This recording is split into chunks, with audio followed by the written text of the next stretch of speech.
My mother humiliated me for years and sabotaged my relationship by telling my girlfriend I was dangerous, so I made her the joke of her own birthday and started a secret war she never saw coming. My mom and I had a great relationship, except for the one thing that kept us apart, her need to put me down in front of others for validation. I tried talking to her about this. I've literally begged her in front of guests to stop embarrassing me for cheap laughs, but she just won't stop. She fully believes she's doing nothing wrong either. Last Thanksgiving, the whole family was talking about my uncle when she randomly started showing everyone my embarrassing teenage pictures. Pictures I'd explicitly told her I hated and never wanted anyone to see. I asked her to put them away, but she told me not to be a buzzkill and learn to laugh at myself. My dad stepped in defending her, telling me, "Would you relax? Your mom's just joking around. Let her have her moment." This is just one of the hundreds of examples. I've tried everything to get her to see my POV, but nothing worked, and a few weeks ago, my relationship with her went completely south. It was her birthday, and I woke her up with breakfast in bed and a new iPhone like she wanted. But instead of showing me love, she gave me a lukewarm thanks and started cracking jokes to my dad and her friends on FaceTime about how bad my cooking was. This hurt a lot. I had worked so much overtime to save up for that phone, and that's what I got in return. But that wasn't even the real kicker. The real kicker happened later that evening during her birthday dinner. She was doing her usual, joking about how I used to get bullied by a girl in elementary school to make people laugh, and I know I shouldn't have, but I decided to join in, willing to swallow my pride and become the butt of the joke for my mom's big day. This was a mistake. My mom took this as approval to do the unthinkable. She got everyone to quiet down, and when we did, she pulled out my personal diary. "Let's see what goes on in that teenage brain, shall we?" She chuckled. Everyone laughed, but my world went silent. My face went pale and I froze. And then, my mother said, "Ooh, look what he wrote here. I just got rejected by my crush and feel like a failure. I bet this will be funny." My dad was beside himself laughing, and just as my mother started reading, I snapped. I got out of my chair, stormed over, and mid-sentence yanked my diary off her. I looked at her in the eyes and mouthed, "How could you?" And for a second, I swear, I saw guilt, but that quickly vanished. My dad came behind me, yelling at me for being ill-mannered and shouting that I've ruined Mom's birthday. She then backed him up, telling me to learn to take a joke, and tried yanking the diary back, but I didn't let her. I just ran upstairs, tears streaming down my face. All the guests left within a few minutes. The party was ruined. I didn't speak to my parents for the next few days, and I planned to keep it that way until I was forced to, because that's when my mom stooped to a level I didn't know was possible. You see, I'd been seeing a girl I really liked for the past few months, but seemingly out of nowhere, she ghosted me. I found out after being stood up on a date where I waited over an hour for her, and when I checked my phone, I was blocked. I remember being broken. Julie had been my crush for over a year, and she brought me happiness like no other girl ever did. Mom knew this. I went home devastated, and when I saw my dad sitting on the couch, I just let it out. I didn't even care if he called me a wimp or anything. I just needed someone to talk to. But instead of laughing at me, offering advice, or anything in between, he looked at me like a deer in headlights, almost like he knew something. I picked up on this. I asked him if there was something he wasn't telling me. He said no, but his eyes told a different story. I kept pressing him, and it's only when I threatened to stop contributing towards rent that he gave in. He admitted that my mom contacted Julie and told her to leave me because she feared for Julie's safety. She told Julie I was dangerous, had anger issues, and made up disgusting lies about how I like to tell my mom the graphic details of what I do in bed with girls. She hammered down on this last point, embarrassing me and making me out to be a freak. My mom put on the waterworks in front of Julie, who became so scared of me, she just decided to never speak to me again. I went blind with rage when my dad told me. I stormed up to my room, where I kept exactly what I needed in case my mom ever took it too far. My dad kept asking me not to be mad, making excuses for her and saying I can win Julie back. But I wasn't planning on being mad. I was planning on making her pay. And when my dad saw what I was holding, he asked me to please be civil and think about this. But the time to be civil was over. Fast forward to next week, I was hosting a redemption birthday party for my mom to make up for ruining her real one. It was going great, until I got everyone's attention. I saw my dad start to sweat because he knew what was coming, but I had threatened him into staying silent. I brought everyone's attention to the TV, telling everyone my mom had been working on a project she wanted to show everyone. She had a confused, borderline worried look on her face, but I just smiled at her and mouthed at her, "Don't be a buzzkill." I then plugged in my USB drive, a USB drive filled with hundreds of embarrassing videos of her, all taken by me, all in the event that I needed to use them one day. There were videos of her getting cake smashed, screaming, raging about how the TV won't work, punching a wall because she ran out of ice cream, and many more embarrassing things. Guests erupted in laughter. I did too, but then, as I looked over at my mom, she wasn't just mad, she had steam coming out of her ears, and in that moment I knew I was gonna regret what I did. My mom didn't say anything while the video was playing or after, and actually just nervously laughed along, but I could tell by her tone during the rest of the day, she was mad. Everyone talking about the videos made her anger even funnier. However, the party eventually ended, and afterwards, I felt a mixture of satisfaction and dread. Everyone had left pretty quickly after my little video presentation, mostly mumbling awkward goodbyes without looking at any of us directly. I stayed in the living room, staring at the blank TV screen where my mom's embarrassing moments had just played. The silence that followed felt heavy. It didn't last long. Mom cornered me in the kitchen when I tried to escape to my room. Her face was this weird combination of pale and blotchy red at the same time. I'd never seen her look so angry. "You've crossed a line," she hissed, keeping her voice low even though everyone had left. "You think you're clever? You have no idea what you've started." I wanted to say something profound or cutting, but all I managed was, "You crossed the line first, with Julie." She gave me this look that honestly sent a chill down my spine, then walked away without another word. I stood there for a good 5 minutes, just trying to process what had happened. That's when I realized this wasn't over, not by a long shot. The next morning I came downstairs to find Dad eating breakfast alone. I grabbed some cereal and tried to act normal, hoping maybe we could just move past everything. "Your mother cried herself to sleep last night," he said after a few minutes of uncomfortable silence. My spoon froze halfway to my mouth. "Dad, do you have any idea what she did to me? To my relationship?" He just shook his head. "All I know is you humiliated her in front of all her friends. That video was cruel. And reading my private diary out loud wasn't?" I shot back. Dad sighed that deep, disappointed sigh that parents have somehow perfected. "You're an adult now. You need to be the bigger person." I wanted to argue more, but something in his expression stopped me. He looked tired, defeated almost. For the first time, I wondered if he was trapped in his own version of this mess, just trying to keep the peace. But still, I couldn't believe he was taking her side again. That afternoon, I sent Julie a long text explaining everything, about my mom's history of humiliation, the lies she'd told, all of it. I figured I had nothing to lose since she'd already blocked me everywhere else. To my surprise, she actually responded a few hours later. "Your whole family sounds toxic. I'm sorry for what you're going through, but I don't want any part of it. Please don't contact me again." That hurt worse than no response at all. Julie was right. My family was toxic, and now it had cost me someone I really cared about. I threw my phone across my bed and buried my face in my pillow, feeling that horrible mix of sadness and anger that's been my constant companion lately. When I got home from work that evening, something felt off immediately. My bedroom door was slightly ajar, even though I distinctly remembered closing it that morning. I always close my door. I pushed it open slowly and scanned the room. Nothing seemed out of place at first, but then I noticed my laptop was missing from my desk. I tore through the room looking for it, thinking maybe I'd left it somewhere else, but deep down, I knew. I found Mom in the living room, watching TV like nothing was wrong. "Where's my laptop?" I asked, trying to keep my voice level. She barely looked up. "I have no idea what you're talking about. My laptop is missing from my room. Did you take it?" "Why would I take your laptop?" she asked, her voice dripping with fake innocence. "Maybe you left it somewhere. You've always been forgetful." I wanted to call her out, but I had no proof. And somehow, arguing with her always makes me look like the crazy one. I spent the next hour searching the house before finally finding my laptop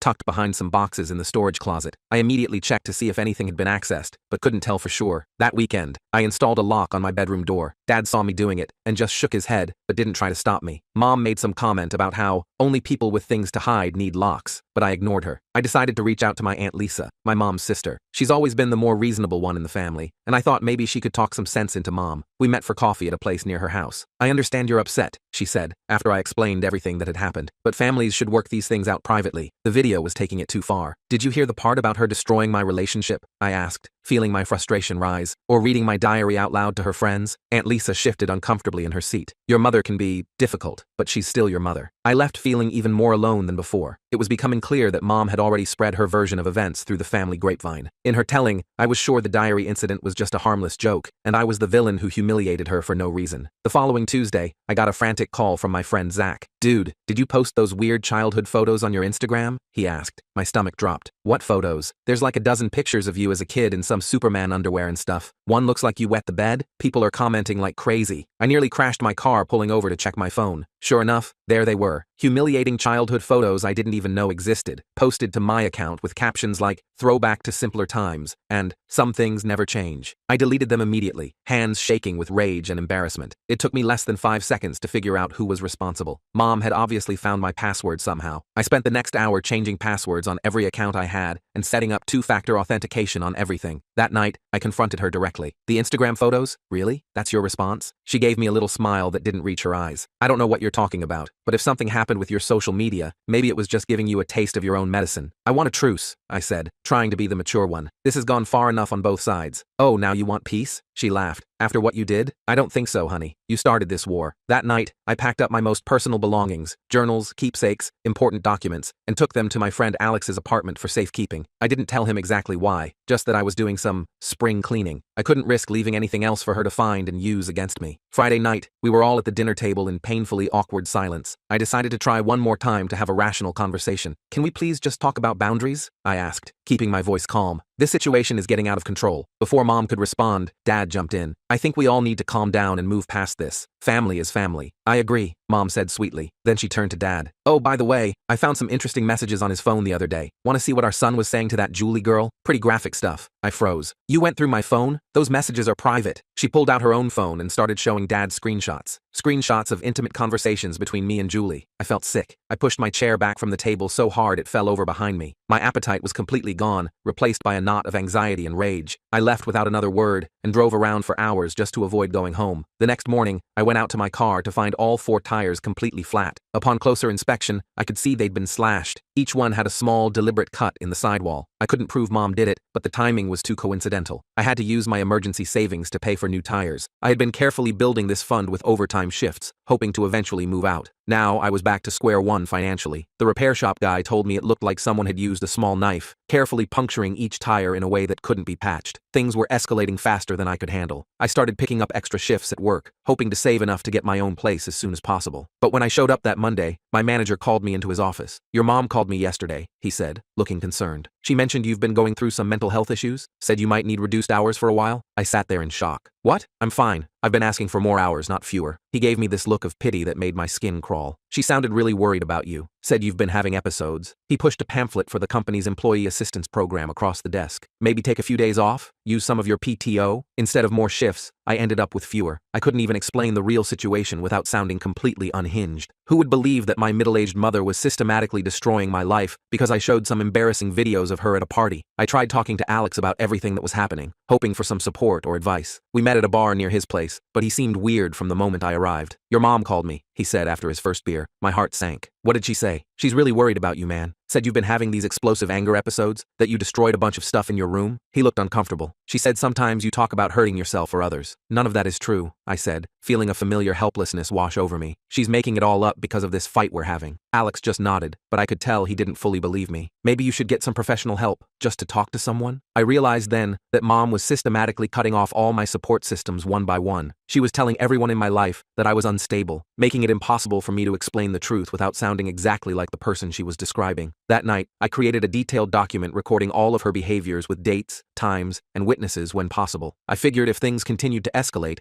I might need evidence of what was really happening. I password protected the file and saved it to a cloud drive she couldn't access. Somehow, Dad found out about my document. He confronted me in the garage as I was coming home from work. Your mother found out you're keeping some kind of list about her, he said, looking genuinely upset. Are you building a case against your own family? What's wrong with you? How did she even know about that? I asked, though I already suspected she'd somehow monitored my computer activity. That's what you're concerned about? Not the fact that you're documenting your mother's behavior like she's some kind of criminal? The tension at home became unbearable after that. Mom would enter rooms and immediately leave if I was there. Dad barely spoke to me. I felt like I was living with strangers who hated me. I decided to stay with my cousin Rachel for a few days just to get some space. She lived about 30 minutes away and had always been pretty cool. She agreed immediately when I asked, saying I could crash on her couch for as long as I needed. I had been there for exactly 2 days when the doorbell rang while Rachel was at work. I opened the door without thinking and found Mom standing there, tears streaming down her face. How could you do this to me? She sobbed, loud enough that I was sure the neighbors could hear, spreading lies about me to the whole family. After everything I've done for you. Rachel's neighbor had come out onto her porch and was watching the whole scene with obvious interest. I tried to close the door, but Mom pushed her way inside. Mom, you need to leave, I said, keeping my voice down. This isn't the place for this conversation. Not the place? She practically shouted. You've turned my own niece against me. What lies have you been telling her? When Rachel got home that evening, she found Mom and me in a standoff in her living room. Mom had refused to leave, saying she needed to clear things up with Rachel directly. She'd spent hours painting me as unstable and vindictive, while I tried to defend myself without making things worse. Rachel looked exhausted as she asked, "Can you both please just go? I don't want to get involved in this family drama." But I started to protest. "I'm sorry," Rachel cut me off. "I can't have this in my house. Whatever's going on between you two needs to be worked out somewhere else." I packed my few belongings while Mom stood in the doorway with a satisfied expression. I had lost another safe place. When I returned home, I discovered Mom had gone through the remainder of my possessions under the guise of organizing my room. Several sentimental items were damaged. A model ship I'd built with my grandfather had pieces broken off, and pages were missing from my high school yearbook. Nothing that looked deliberate enough to prove malice, but I knew. That's when I realized I needed to be smarter about this. Getting angry and reactive wasn't working. It was just making me look exactly like the unstable person she was describing to everyone. I needed to be strategic. I ordered a small security camera disguised as a charging clock and set it up in my bedroom. The footage uploaded directly to a secure cloud account. If she was going to go through my things, at least I'd have proof. Somehow, she figured it out within days. I came home to find Dad waiting for me, arms crossed. "Your mother found a camera in your room," he said sternly. "You're spying on your own family now?" "I'm not spying on anyone," I replied. "I'm trying to protect my personal space from invasion." "This is our house," Dad said, his voice rising. "We don't need your permission to enter any room under our roof. Your mother feels violated by this. If you can't respect our privacy, maybe you should find somewhere else to live." The irony of him talking about privacy while defending Mom's right to go through my personal belongings was almost laughable. Almost. "Remove the camera today," he said firmly, "or we'll have a more serious conversation about your living situation." I took down the camera but didn't give up. I needed allies, evidence, and ultimately, a way out of this house for good. I tried one last time to reach out to Julie. I sent her screenshots of conversations where Mom had mentioned contacting her, hoping it would prove I wasn't making things up. The response came from someone else. "This is Amber, Julie's roommate. She asked me to tell you to stop contacting her. Your constant messages are freaking her out. She doesn't want to be part of your family drama." I stared at the message for a long time. From Julie's perspective, I probably did seem obsessive and weird. First my anger issues that Mom had told her about, then these desperate messages trying to explain everything. I had to accept that relationship was destroyed beyond repair, another casualty in this war I never wanted. The next week, a family dinner was scheduled at my aunt and uncle's house. I decided to go, hoping that in a public setting, things might stay civil. Maybe some semblance of normalcy could be salvaged. I should have known better. Mom spent the entire dinner making pointed remarks about ungrateful children and how some people don't appreciate their parents until it's too late. Every comment was carefully constructed to seem innocent to others while sending a clear message to me. No one else seemed to notice the tension, or if they did, they ignored it. I excused myself early, claiming a headache. As I was leaving, my cousin Mike followed me out to my car. "Hey, is everything okay between you and your mom?" he asked. Things seemed weird in there. I hesitated, unsure how much to share. "We're going through some stuff right now. It's complicated." Mike nodded thoughtfully. "Look, I don't want to get in the middle of anything, but Aunt Karen has always been kind of a manipulator. Everyone in the family knows it, but we've all just learned to live with it." I felt a sudden rush of validation,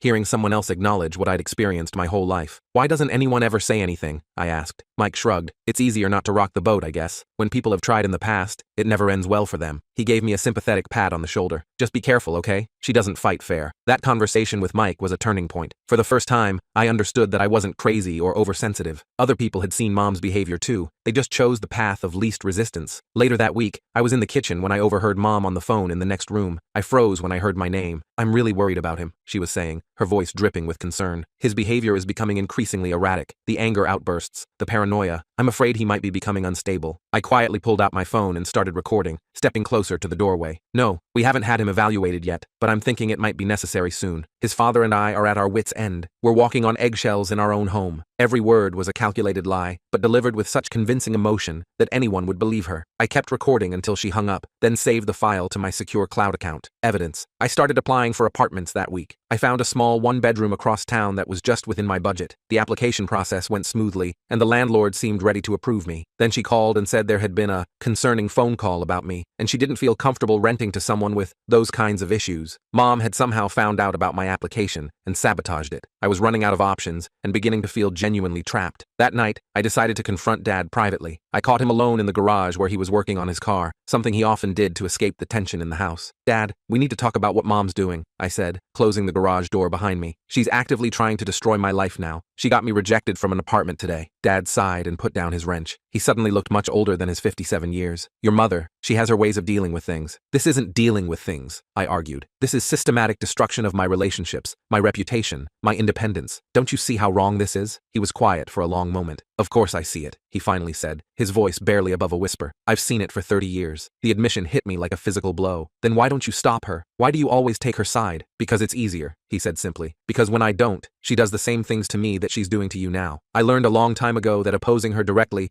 only makes things worse." I stared at him, seeing my father in a completely new light. He wasn't just an enabler. He was another victim who had simply found a way to survive. "I can't live like this," I told him. "I won't." He nodded slowly. "I know, and you shouldn't have to." Over the next few days, I noticed Mom taking photos of me around the house with her phone when she thought I wasn't looking. Once, I caught her reflection in the TV screen as she quickly snapped a picture of me eating breakfast, then started typing something. I began strictly monitoring what I said and did at home. I kept conversations minimal and avoided being in common areas when possible. I was essentially living like someone in witness protection, careful not to leave any information or behavior that could be weaponized against me. One evening, I received a call from my Uncle Robert, my dad's brother who lived about 3 hours away. We weren't particularly close, but he had always been nice to me at family gatherings. Your dad called me, he said after some awkward small talk. He's worried about you. My heart sank, assuming this was another flying monkey sent by Mom to lecture me about respecting my parents. Look, Uncle Robert continued, I don't know exactly what's going on, but I gather things are pretty toxic there right now. I wanted to offer you my guest room if you need somewhere to stay for a while. I was stunned by the unexpected lifeline. That's really generous, but your place is 3 hours from my job. I can't commute that far. I understand, but the offer stands if you need it. Sometimes you have to prioritize your mental health over convenience. I thanked him sincerely, touched by his support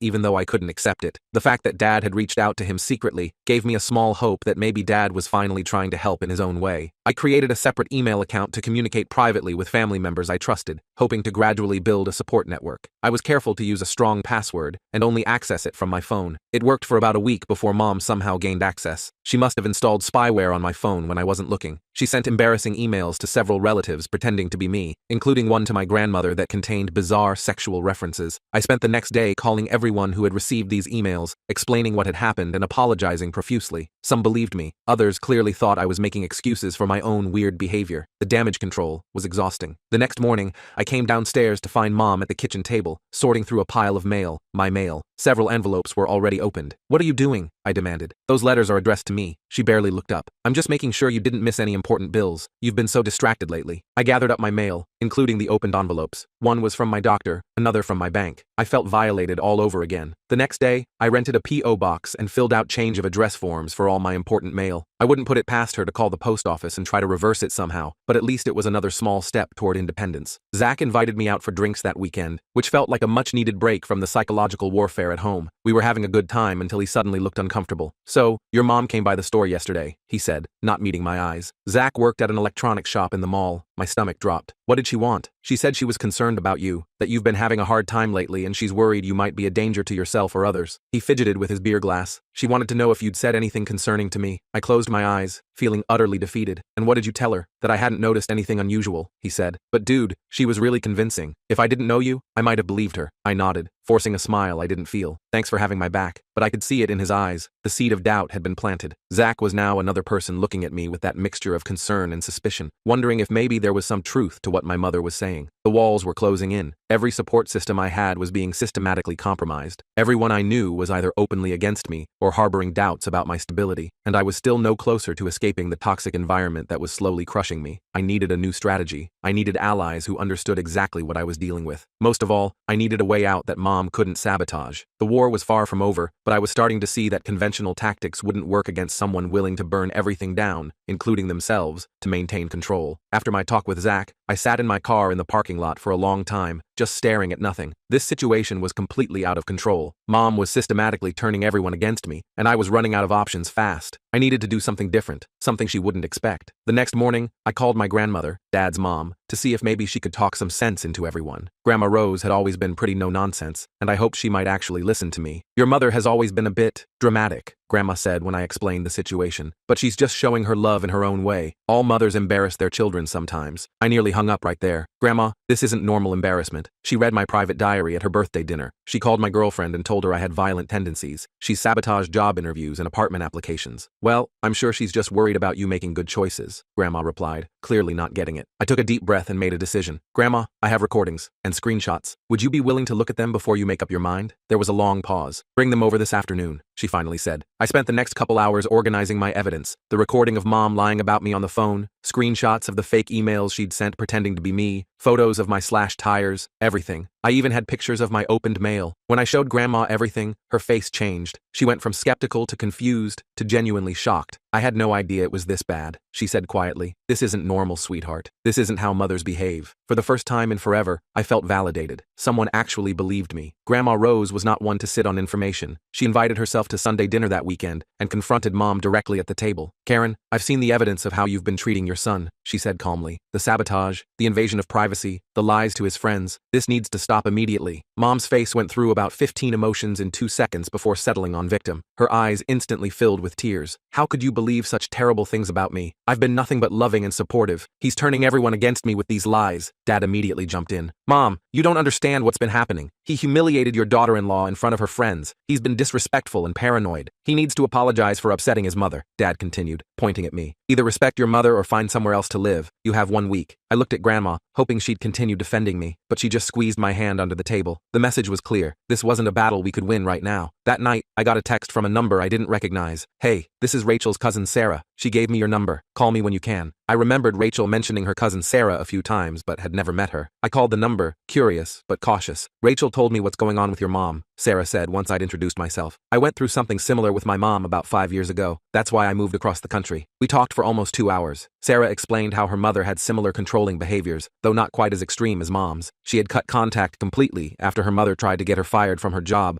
by making up stories about drug use. "The thing is," Sarah explained, "people like our mothers follow a pattern. They're likely narcissists. There's actually support groups for people with narcissistic parents." It was like someone had thrown me a life preserver in the middle of the ocean. I wasn't alone. This was a real thing that happened to other people. I wasn't crazy or oversensitive or any of the things I'd been told my whole life. Sarah connected me with an online support group, and I started attending virtual meetings. For the first time, I heard story after story that mirrored my own experiences. These people understood exactly what I was going through without me having to convince them or provide evidence. Unfortunately, Mom somehow found out about the group. I have no idea how. Maybe she installed some kind of spyware on my phone, or maybe she just guessed based on my browser history. Either way, she started telling family members I had joined a cult and was being brainwashed against my family. I had to spend hours explaining to concerned relatives what the support group actually was. Some believed me, some didn't. The division in the family was growing wider by the day. Meanwhile, I was scrambling to find somewhere to live before Dad's 1-week deadline expired. Grandma Rose offered me her spare room, but she lived in a seniors-only community that wouldn't allow long-term stays from someone my age. I could crash there for 2 weeks max while finding something permanent. I started packing up my essential belongings whenever the house was empty. I figured I'd move the most important stuff first, then come back for the rest later if possible. I was carefully sorting through my closet when Mom came home unexpectedly. "What are you doing?" she demanded, eyes narrowing at the half-filled box on my bed. "Just organizing some stuff," I said, trying to sound casual. "He's stealing family heirlooms," Mom shouted, immediately running to find Dad. "Come quick, he's taking things that don't belong to him." Dad made me unpack everything right in front of them, item by item, to prove I wasn't taking anything that wasn't mine. It was humiliating and infuriating, having to justify ownership of my own clothes and belongings. The next evening, my aunt witnessed Mom's behavior firsthand during a video call. I had called to ask if I could possibly stay with her for a while, and Mom barged into my room without knocking, snatching the phone from my hand. "He's being dramatic again," Mom told my aunt with an eye roll. "Apparently we're such terrible parents that he can't stand living here anymore." I expected my aunt to see through this, but she just looked uncomfortable. "I'm sure it's just a phase," she said. "All families have rough patches." After the call, I realized I needed more consistent witnesses to Mom's behavior. Individual incidents could be explained away as a bad day or out of context, but a pattern would be harder to dismiss. I invited my cousin Rachel to stay for the weekend, hoping she'd see the dynamics for herself, but Mom must have sensed the trap. For the entire first day and a half, she was pleasant, charming, and completely normal. Rachel began giving me side eyes, clearly thinking I had exaggerated everything. Then, on Rachel's last night, Mom had a few glasses of wine. Her guard slipped, and she started making those familiar cruel jokes, this time about my failed romance with Julie. "He thought she was the one," Mom said with a mocking laugh, making air quotes. "But she ran for the hills when she found out what he's really like." "Smart girl," Rachel immediately spoke up. "Aunt Karen, that's a pretty mean thing to say about your son." Mom's face darkened. "I see he's gotten to you too. Everyone's ganging up on me in my own house." She stormed off to her bedroom, slamming the door like a teenager. Rachel looked at me with wide eyes. "Wow, has she always been like that?" "My whole life," I said quietly. Rachel helped me secure a small studio apartment through her friend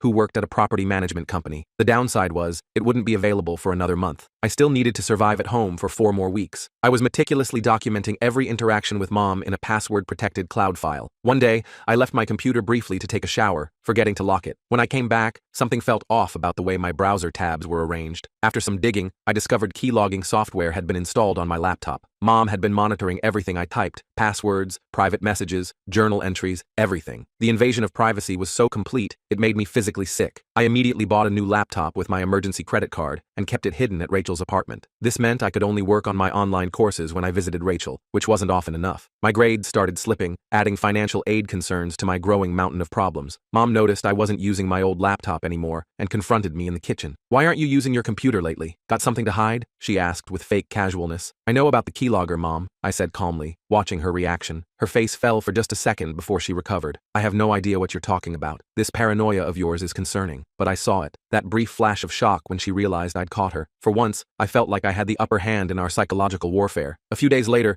Dad approached me when Mom was out shopping. "Look," he said awkwardly, "I've seen some concerning behavior from your mother lately. The computer thing, the phone calls to your work. It's getting out of hand." My heart leapt. Was Dad finally going to stand up for me? "But," he continued, crushing my hope, "I need you to keep the peace until you move out. just a few more weeks. Can you do that for me? I realized then that Dad was afraid of Mom, but would never actually confront her. He was asking me to be the sacrificial lamb to keep his own life tolerable. The next day, Mom announced she'd arranged a family counseling session. For a moment, I felt a glimmer of hope. Maybe she was finally acknowledging there was a problem. That hope died when I arrived at the appointment and discovered it wasn't with a licensed therapist at all, but with her personal friend, who worked as a life coach. The entire setup was obviously designed to gang up on me. I refused to participate and walked out. Mom retaliated by telling relatives I'd refused professional help. But by this point, Grandma Rose had already shared my evidence with several family members. People were starting to question Mom's version of events, and she was losing control of the narrative. 3 weeks before my move-out date, Mom discovered my apartment plans through a misdirected email. Instead of confronting me directly, she called the landlord pretending to be a former landlord of mine, claiming I had damaged property and skipped out on rent. I almost lost the apartment until Rachel intervened, calling her friend and explaining the situation. The landlord was sympathetic but nervous about getting involved in family drama. It took Rachel personally vouching for me to secure the apartment again. 1 week before moving out, I checked my bank account and nearly had a heart attack. Almost $800 was missing. After calling the bank, I discovered someone had made several withdrawals using my debit card and PIN. Fortunately, I had moved most of my savings to a new account at a different bank after the slashed tires incident. Mom only got a relatively small amount, but it was proof of how desperate she was becoming. I confronted both parents about the missing money, making sure Grandma was present as a witness. I was teaching you financial responsibility, Mom said with a straight face. You've been so careless with money lately, buying a new laptop you don't need and wasting money on an apartment when you could live here for free. To my shock, Dad finally snapped. Karen, that's enough. Taking his money crosses a line. Mom looked at him like he'd grown a second head. In all my life, I had never seen Dad contradict her so directly. On moving day, several family members showed up to help. Grandma Rose, Rachel, Uncle Robert, who drove 3 hours to be there, and a couple of cousins. Mom locked herself in her bedroom and refused to come out or say goodbye. I left a letter for her explaining that I needed distance, but hoped for eventual reconciliation if she could acknowledge her behavior and work on healthier communication. I doubted it would make a difference, but it felt important to leave the door cracked open, even if just a little. The first few months in my new place were like learning to breathe again. I installed a security system with Rachel's help. I changed all my passwords and created new email accounts. I blocked Mom's number but kept Dad's open, though our conversations were brief and superficial. 6 months after moving out, I got a text from an unknown number. It's Mom. Can we meet for coffee? Neutral location of your choice. My first instinct was to ignore it completely, but after talking it through with my support group, I decided to respond with clear boundaries. I insisted that Rachel be present and that we meet at a public cafe near her workplace rather than my neighborhood. To my surprise, Mom agreed to everything. The meeting was tense and awkward. Mom started off defensive, making comments about how I had abandoned the family and broken her heart. But when I calmly stated I would leave if she continued with accusations, something shifted. I miss you, she said, her voice smaller than I'd ever heard it. I don't understand why things got so bad between us. I can explain it to you again if you're actually willing to listen, I replied. For the first time in my life, she nodded and stayed quiet. I explained how her constant humiliation had affected me, how her invasion of my privacy and sabotage of my relationships